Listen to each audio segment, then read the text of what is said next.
अस्सलामुअलैकुम जी। अगर आप भी मीठा खाने के शौकीन हैं तो झटपट रबड़ी की रेसिपी मैं आपके साथ शेयर करती हूँ। तो चलें इसे बनाना स्टार्ट करते हैं। झटपट रबड़ी बनाने के लिए ये मैं 3 से 4 सब्ज़ इलायचियाँ ग्राइंडर में डाल दूँगी और 5 से 6 बादाम और 5-6 काजू और 3-4 पिस्ते हैं, ये इसके अंदर चले जाएंगे। इसके साथ ही ये मैं ब्रेड तोड़ के इसके अंदर 2 स्लाइस ब्रेड के ये इसके अंदर चले जाएंगे।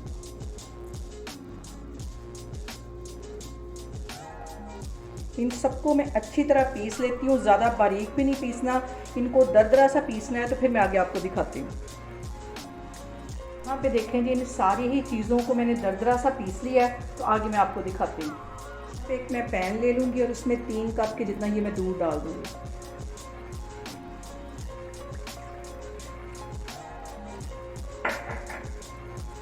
बिल्कुल हल्की आग पे इसको 5 मिनट के लिए मैं ऐसे ही पकाती रहूँगी। तो फिर मैं आपको दिखाती हूँ। यहाँ पे देखें दूध को पकते हुए तकरीबन 5 मिनट हो गए और काफ़ी हद तक ये गाढ़ा हो गया। अब इसके अंदर ये जो मैंने मिक्सचर बना के रखा था ये चला जाएगा। इसके साथ ही 2 टेबल स्पून के करीब इसमें मैं चीनी डाल दूँगी। ज़्यादा चीनी नहीं डालनी क्योंकि ये ज़्यादा मीठी हो जाएगी तो खाने में मज़ेदार नहीं लगेगी। तो इसको हल्की आग पे मैं ऐसे ही गाढ़ा होने दे रही हूँ और ज़्यादा गाढ़ा भी नहीं करना। तो मैं आपको आगे दिखाती हूँ। रबड़ी को 5 मिनट ही मज़ीद पकाना है। थोड़ी सी और गाढ़ी होती है तो फिर मैं चूल्हा बंद करती हूँ। तो अभी मैं इसको 5 मिनट मज़ीद ऐसे ही पकाती हूँ।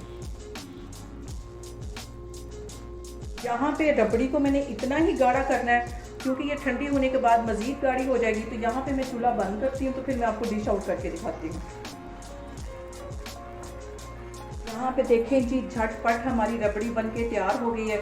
बहुत इजी है ये बनाना। आप लोग भी इसे घर में ट्राई करें और मुझे कमेंट्स में बताएं कि आपको मेरी रेसिपीज़ कैसी लग रही है। और मेरी वीडियोस को ज़्यादा से ज़्यादा शेयर करें और मुझे सब्सक्राइब करें। इंशाल्लाह ताला मैं एक और वीडियो के साथ आपके सामने आऊँगी। अल्लाह हाफिज़।